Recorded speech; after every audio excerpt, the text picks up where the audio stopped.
Hello dear friends. तो कैसे हैं आप लोग। मुद्रा के बारे में पढ़ रहे थे। मुद्रा यानी कि मनी।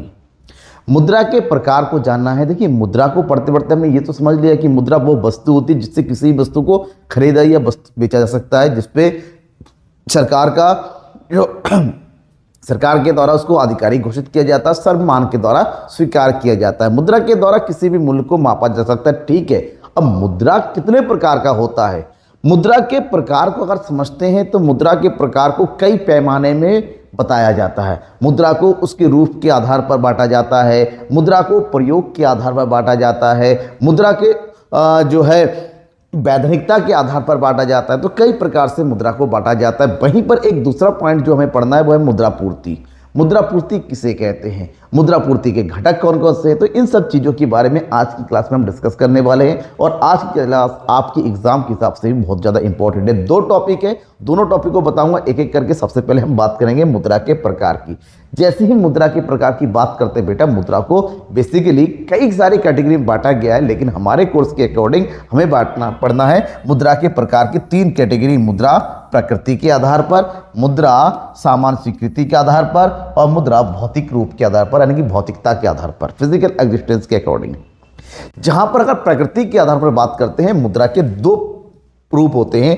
एक होता है वास्तविक मुद्रा और एक होता है हिसाबी मुद्रा। अगर हम सामान्य स्वीकृति की बात करते हैं, यहां पर होता है विधिग्राह्य मुद्रा, मतलब सरकार की वैधानिकता के आधार पर, और दूसरा होता है ऐच्छिक मुद्रा।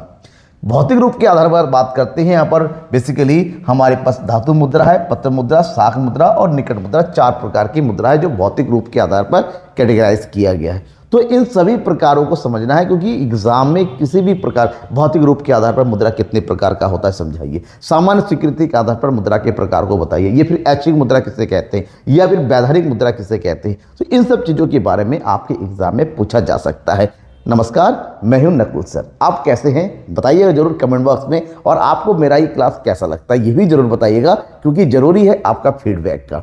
और एक ही रिक्वेस्ट है आपसे कि आप वीडियो को शेयर जरूर कीजिए अपने दोस्तों तक, क्योंकि लगातार कमेंट आते हैं कि सर आप अच्छा पढ़ाते हैं, आपका समझ में आ जाता है, लेकिन मुझे ये बात समझ में नहीं आती कि मेरे व्यूज़ कहाँ अटक जाते हैं। अगर आपको अच्छा लगता है तो आप शेयर करेंगे, उसको अच्छा लगता है वो भी शेयर करेगा, लेकिन कहीं ना कहीं व्यूज़ का मामला थोड़ा रुक गया है। इससे थोड़ा सा मन उदास हो जाता है, और आपको पता है उदास मन से वो फीडबैक उतना प्रॉपर रिजल्ट नहीं आ पाता है। तो चलिए, फिलहाल जैसा भी हो, आपसे उम्मीद करता हूं कि आप जरूर शेयर करेंगे अपने दोस्तों के बीच में।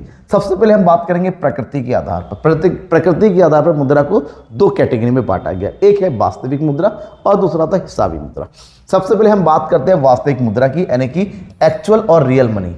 वास्तविक मुद्रा वो मुद्रा होती है जिसका वास्तव में अर्थव्यवस्था में लेन देन होता है, जिसका प्रयोग जो है वास्तव में रूप में लोगों के द्वारा, सर्वमान्य के द्वारा अर्थव्यवस्था में प्रयोग किया जाता है। मतलब ऐसी मुद्रा जिसको जन सामान्य के द्वारा अर्थव्यवस्था में लेन देन के लिए, यानी कि खरीद या बेचने के लिए प्रयोग किया जाता है, जिसमें सभी प्रकार के कागजी नोट और सभी प्रकार के सिक्के शामिल होते हैं। इन्हें मूल्य मुद्रा के नाम से भी जाना जाता है। मतलब समझ में आ गया, वो मुद्रा जो वास्तव में हमारे पास है, जिसके माध्यम से हम किसी भी चीज़ को खरीदते हैं, बेचते हैं। जितने भी सिक्के हैं, 1 रुपए के सिक्के, 2 रुपए के सिक्के, जितने भी नोट है, 10 रुपए, 20 रुपए, 50 रुपए, 100 रुपए, ये सब आपका वास्तविक मुद्रा के नाम से जानते हैं। क्यों? क्योंकि वास्तव में ये हमारे सामने होता है, इसका एग्जिस्टेंस होता है हमारे सामने।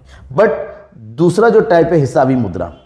हिसाबी मुद्रा, इसको हम लेखे की मुद्रा कहते हैं, अकाउंट मनी बोलते हैं, मनी ऑफ अकाउंट बोलते हैं। ये ऐसी मुद्रा होती है जिसका प्रयोग केवल और केवल हिसाब किताब के लिए किया जाता है, जिसका प्रयोग केवल अकाउंटिंग वर्क के लिए किया जाता है। जोड़ने, आज हमने 500 रुपए का माल बेच दिया, हमने 500 रुपए का माल खरीदा, आज मैंने 500 रुपए खर्च कर दिए, आज 200 रुपए यहाँ हो गए।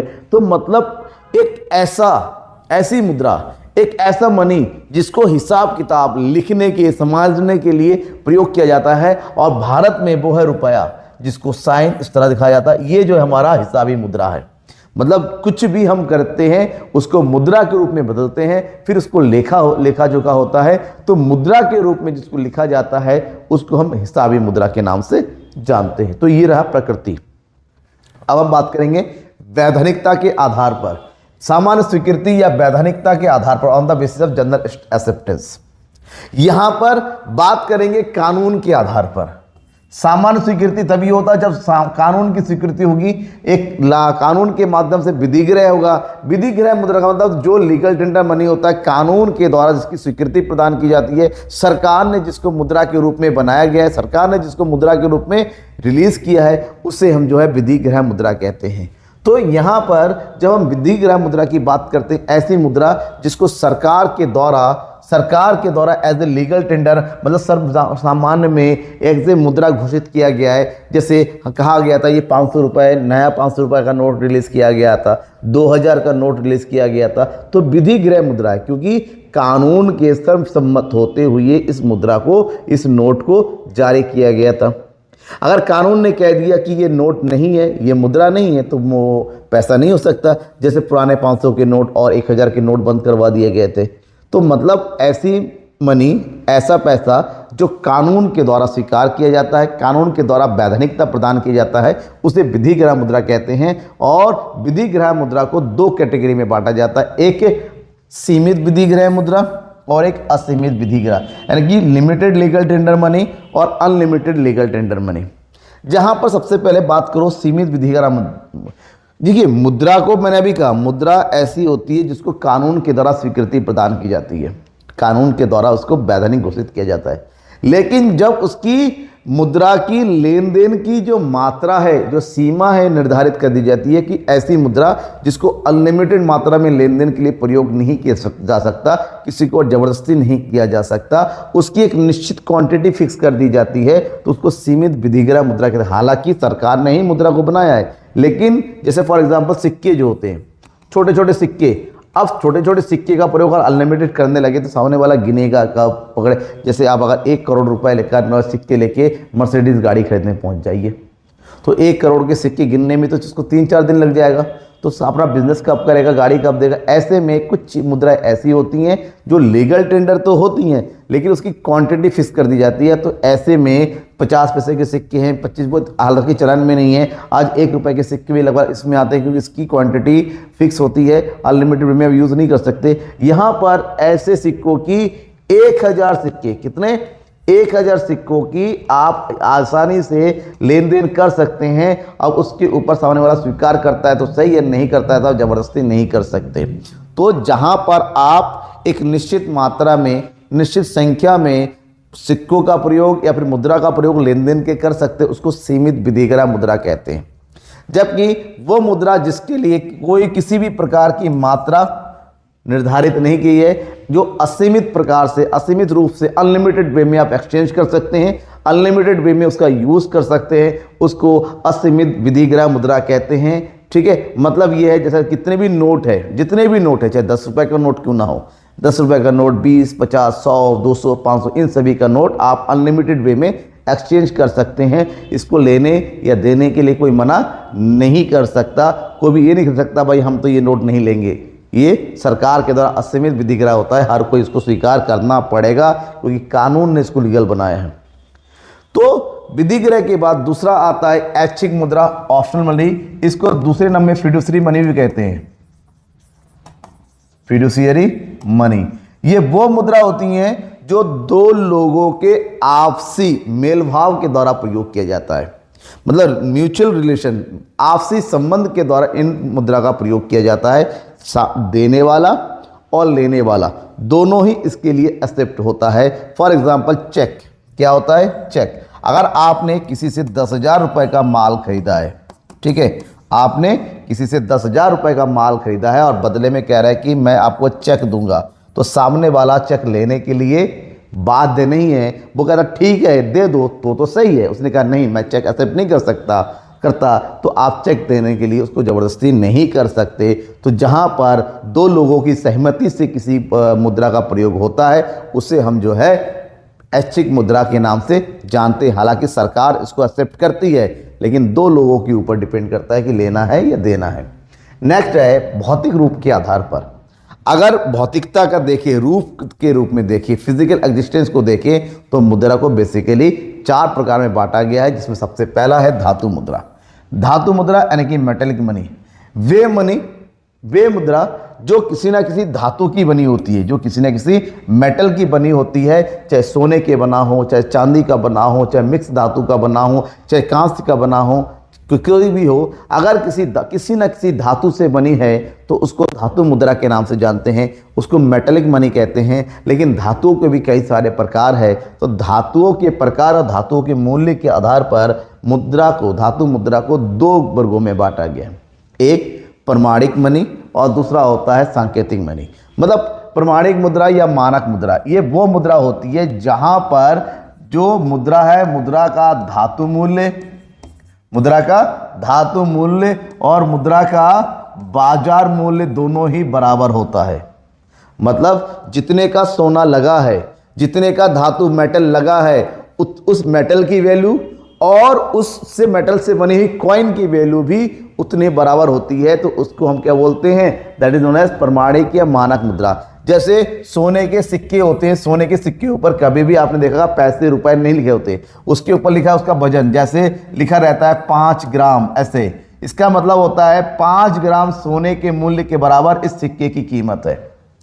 तो उस समय बाजार में सोने की जो कीमत होती है, उसी कीमत के आधार पर इस कॉइन की वैल्यू को मेजर किया जाएगा। मतलब यहाँ पर धातु मूल्य और मुद्रा मूल्य दोनों ही बराबर होते हैं, इसलिए इसको मानक मुद्रा के नाम से जानते हैं। और प्राचीन समय में इसी मुद्रा का प्रयोग सबसे ज़्यादा होता था। लेकिन आधुनिक समय में मुद्रा का जो रूप बदला हुआ है, आज के समय में जो सिक्के हम नज़र आते हैं हमारे सामने, जो धातु मुद्रा नजर आती है, वो सब सांकेतिक मुद्रा है। सांकेतिक मुद्रा ऐसी मुद्रा होती है जहां पर जिस धातु का प्रयोग किया जाता है, उस धातु का मूल्य और उसके ऊपर लिखा हुआ मौद्रिक मूल्य दोनों ही अंतर होता है। मौद्रिक मूल्य ज़्यादा होता है और धातु का मूल्य कम होता है। मतलब मान लीजिए 10 रुपए का जो सिक्का है, आज के टाइम 10 रुपए का सिक्का लिखा हुआ है, इस 10 रुपए के सिक्के बनाने के लिए जो मेटल यूज़ किया गया है, एक्चुअली ये मेटल जो होता है मिक्स मेटल होता है, इसका एग्जैक्ट आप यूज़ नहीं कर सकते। तो जो धातु का यूज़ किया जाता है उसकी वैल्यू 10 रुपए से कम होता है। ठीक है, मतलब उसके पीछे लगा हुआ धातु वास्तविक मूल्य से कम होता है, इसलिए इसको हम जो है सांकेतिक मुद्रा या टोकन मनी के नाम से जानते हैं। मुद्रा के भौतिक रूप के आधार पर हम बात करते हैं अब पत्र मुद्रा की। पत्र मुद्रा यानी कि पेपर मनी, ये वो मुद्रा होती है जो किससे बनी होती है, कागज की बनी होती है। कागज से बनी हुई मुद्राओं को पेपर मनी कहते हैं। और जिसमें सभी प्रकार के नोट आते हैं, जितने भी नोट बनते हैं वो कागज के बनते हैं। दूसरा है साख मुद्रा या बैंक मुद्रा। ये वो मुद्रा है जिसका वास्तव में जो है फिजिकल अस्तित्व नहीं है, लेकिन डिजिटल फॉर्म में होता है। ये वो मुद्रा होती है जो बैंक में जमा होता है और बैंक में जमा होने के आधार पर कई प्रकार से इसको प्रयोग किया जाता है। चेक के रूप में प्रयोग किया जा सकता है, आज के डेट में यूपीआई में प्रयोग किया जाता है, ई बैंकिंग होता है, मोबाइल बैंकिंग होता है। लेकिन इन सब का प्रयोग करने के लिए बैंक में पैसा जमा होना जरूरी है। तो बैंक में जमा हुए पैसे को हम बैंक मनी या साख मुद्रा के नाम से जानते हैं। ठीक है, ये है मुद्रा के रूप के आधार पर। अब मुद्रा के रूप हम जब पढ़ लेते हैं, मुद्रा के प्रकार पढ़ लेते हैं, अब बात करते हैं मुद्रा पूर्ति। हमें कैसे पता चलेगा कि अर्थव्यवस्था में कितना पैसा है, अर्थव्यवस्था में मुद्रा की पूर्ति कितनी हुई है, कितना पैसा अर्थव्यवस्था में चलन में है। तो इस चीज को मापने के लिए हमें सबसे पहले समझना होगा मुद्रा पूर्ति का अर्थ क्या होता है। मुद्रा पूर्ति, उसके बाद समझेंगे किस प्रकार को मापा जाता है और आरबीआई क्या निर्धारित करती है। मुद्रा पूर्ति का मतलब होता है किसी निश्चित समय बिंदु पर एक अर्थव्यवस्था के चलन में कितना पैसा है, चाहे वो लोगों के पास नोट हो, चाहे वो लोगों के पास सिक्के हो। तो अर्थव्यवस्था में चलती हुई जितनी भी मुद्रा के रूप में प्रयोग होता है, मतलब जो भी नोट है, जो सिक्के हैं, चाहे लोगों की जेब में हो, लोगों का पैसा बैंक में हो, अगर अर्थव्यवस्था में वो संचालित है, चलन में है, तो उनकी कुल मात्रा को हम क्या बोलते हैं, मुद्रा पूर्ति कहते हैं। अगर एक लाइन में डेफिनेशन आप समझना चाहते हैं तो इस प्रकार समझिए कि एक निश्चित समय बिंदु पर एक अर्थव्यवस्था में चलन सभी प्रकार की मुद्राओं की मात्रा को क्या बोलते हैं, मुद्रा पूर्ति के नाम से जानते हैं। जब मुद्रा पूर्ति को हम डिटेल से समझे, इसमें दो प्रकार की चीजें आती हैं। एक होती है सी, जो लोगों के पास जमा होती है, दूसरी होती है डी, जो लोगों का व्यापारिक बैंकों में जमा होता है, यानी कि M=C+DD। लेकिन देश की जो केंद्रीय बैंक है भारत में, भारत की केंद्रीय बैंक कौन है, reserve bank of India, RBI. RBI ने भारत में मुद्रा की पूर्ति को अच्छे से मापने के लिए मुद्रा पूर्ति को 4 कैटेगरी में बांटा है, M1, M2, M3 और M4। और इसको 1977 से प्रयोग में लाया जाता है और इसी के आधार पर बताया जाता है कि एक अर्थव्यवस्था में वास्तव में कितनी मुद्रा का चलन है, कितने सिक्के हैं, कितने नोट है। अगर हम चारों कैटेगरी को समझे, सबसे पहले आता है M1। तो M1 कैटेगरी में 3 प्रकार की चीजों को समझा जाता है। एक होता है C, DD और OD, जहां पर C का मतलब होता है कि जनता के पास कितना पैसा है, जनता के पास, यानी कि जनता के पास, जनता के जेब में, लोगों के जेब में, लोगों के तिजोरी में, इसलिए इसको तिजोरी मुद्रा भी बोलते हैं। लोगों के घर में कितना पैसा रखा हुआ है, चाहे वो सिक्के है चाहे नोट है। सबसे पहले इसको देखा जाता है कि लोगों के पास, उनके जेब में कितना पैसा जमा है। दूसरा देखा जाता है डीडी, मतलब लोगों का कमर्शियल बैंकों के पास कितना पैसा जमा हुआ है, मांग जमा है। जब ये मांग जमाव की बात करते हैं तो वो पैसा जो लोगों का बचत खाता तथा चालू खाता में जमा होता है, बचत खाता और चालू खाता में जमा पैसों को यहाँ पर टोटल किया जाता है। और तीसरा होता है ओडी, अन्य जमाएं। इसमें उन सभी मुद्रा को शामिल किया जाता है जो आरबीआई के पास जमा होता है। आरबीआई के पास विभिन्न प्रकार के सार्वजनिक वित्तीय संस्थाओं का जमा होता है, विभिन्न प्रकार के विदेशी केंद्रीय बैंक और विदेशी सरकारी बैंकों का पैसा जमा रहता है, और विभिन्न अंतर्राष्ट्रीय वित्तीय संस्थाओं का पैसा जमा रहता है। अगर वो भारत में अपना व्यापार करते हैं तो आरबीआई के पास कुछ पैसा उनको सिक्योरिटी के रूप में रखना पड़ता है, तो उनको भी इस मुद्रा के माप में शामिल किया जाता है। मतलब यहाँ पर 3 प्रकार की मुद्रा को शामिल किया जाता है। लोगों के पास कितना पैसा है, लोगों का व्यापारिक बैंकों के पास कितना जमा रखा हुआ है, और आरबीआई के पास दूसरे वित्तीय संस्थाओं का कितना पैसा जमा है। तो इसमें 3 प्रकार की मुद्रा शामिल है। मुद्रा का सबसे पहला माप है, इसलिए इसको संकीर्ण या संकुचित मुद्रा पूर्ति के नाम से भी जाना जाता है। दूसरा है M2। M2 वो मुद्रा है जिसमें M1 और SD मतलब सेविंग डिपॉजिट, मतलब डाकघर में जनता का बचत, डाकघर में जो जनता का सेविंग कितना जमा है, क्योंकि आज के टाइम में पोस्ट ऑफिस में भी लोग पैसा जमा करते हैं, उनकी बचत खाताएं खुली हुई हैं, तो लोगों का डाक पोस्ट ऑफिस में जो पैसा जमा होता है उसको शामिल करते हैं, प्लस इसमें M1 के तीनों शामिल करते हैं। मतलब यहाँ पर लोगों के पास कितना पैसा है, लोगों का व्यापारिक बैंकों के पास कितना जमा है, आरबीआई के पास कितना जमा है, और लोगों का पोस्ट ऑफिस में कितना पैसा है। इन 4 प्रकार के मुद्रा को इसमें शामिल किया जाता है, तो इसको M2 माप कहते हैं। उसके बाद कैटेगरी है M3 माप। M3 में भी 4 चीजें शामिल होती हैं, जिसमें M1 के तीनों प्लस TD या FD मतलब फिक्स डिपॉजिट। लोग केवल व्यापारिक बैंक में बचत खाता और चालू खाता ही नहीं खुलवाते हैं, 2 और प्रकार के खाते हैं जिसको बोलते हैं फिक्स डिपॉजिट या रिकरिंग फिक्स डिपॉजिट। मतलब कुछ पैसा निश्चित समय के लिए फिक्स कर देते हैं, FD कराते हैं, तो उसको भी इस कैटेगरी में शामिल करते हैं। मतलब यहाँ पर लोगों के पास कितना पैसा है, लोगों का बैंकों में कितना पैसा है, आरबीआई के प्लस कितना है, लोगों ने कितना FD करा रखा है व्यापारिक बैंकों में, तो ये 4 प्रकार की चीज़ों को शामिल करते हैं M3 में। और सबसे बड़ी मुद्रा माप है वो M4 है, क्योंकि M4 में M3 के चारों शामिल होते हैं। मतलब लोगों के पास कितना पैसा है, लोगों का व्यापारिक बैंकों के पास कितना जमा है, आरबीआई के पास कितना जमा है, और लोगों ने FD कितना रखा है। इसके साथ ही साथ लोग डाकघरों में जो भी पैसा जमा करते हो, क्योंकि M2 में केवल बचत जमा को शामिल करते हैं, लेकिन लोग डाकघर में केवल बचत जमा ही नहीं करते, चालू खाता भी खुलवाते हैं, FD भी खुलवाते हैं, RD भी खुलवाते हैं, अलग अलग सरकारी योजना में भी पैसे लगाते हैं। तो डाकघर में जमा किसी भी तरह का पैसा सब कुछ इसमें शामिल करते हैं। तो इसमें इस M4 में भारत में चलन में जितने भी प्रकार की मुद्रा होती है सब कुछ चलन आ जाता है, तो इसको M4 मान कहते हैं, क्योंकि सभी प्रकार की मुद्रा को इसमें जोड़ा जाता है। तो इसीलिए इसको बृहद मुद्रा भी नाम से जाना जाता है, उनके ब्रॉड मनी के नाम से इसको जाना जाता है। ठीक है, एक चीज़ ध्यान में रखना। अब अगर मुद्रा के बारे में थोड़ा सा और पढ़ते हैं तो मुद्रा पूर्ति को प्रभावित करने वाले प्रमुख कारक कौन कौन से हैं। अगर मुद्रा पूर्ति को प्रभावित करने वाले कारकों की बात करते हैं, केंद्रीय बैंक की मौद्रिक नीति के आधार पर प्रभावित होता है। सरकार बीच में वो जो है इंटरेस्ट रेट बढ़ा देती हैं, कभी कभी घटा देती हैं, कभी CRR बढ़ जाता है, उससे भी मुद्रा पूर्ति में प्रभाव पड़ता है, कभी कम हो जाता है, कभी ज़्यादा हो जाता है। व्यापारिक बैंकों की शाख निर्माण क्षमता या नीति। व्यापारिक बैंक शाख निर्माण कैसे करते हैं? अगर शाख निर्माण को वो गति देना चाहते हैं तो मुद्रापूर्ति बढ़ जाएगी समाज में, और वो शाख निर्माण को कम कर देते हैं, मुद्रापूर्ति घट जाती है। सरकार की राजकोषीय नीति क्या है? सरकार टैक्स ज़्यादा लगाती है तो मुद्रापूर्ति कम हो जाएंगी, और टैक्स कम लगाती हैं तो मुद्रापूर्ति बढ़ जाती है। जनता की करेंसी और जमाए रखने की इच्छा। जनता कितना पैसा जमा कमाते हैं और उसको कितना सेव करके रखते हैं। अगर जनता के द्वारा सेविंग बढ़ जाती है तो कहीं ना कहीं उपयोग करते हैं, मुद्रा की पूर्ति बड़ी रहती है। मुद्रा की चलन गति कैसे? देश में अर्थव्यवस्था में मुद्रा किस प्रकार से चलायमान होती है, मुद्रा को कितना ज़्यादा एक्सचेंज किया जाता है, और उच्च शक्ति मुद्रा का आकार किस प्रकार से। तो यहाँ पर जब उच्च शक्ति मुद्रा की बात करते हैं, इसकी मीनिंग को समझना पड़ेगा। तो उच्च शक्ति मुद्रा क्या है? उच्च शक्ति मुद्रा यानी कि हाई पावर मनी इसको बोलते हैं, हाई पावर मनी इंग्लिश में बोलते हैं,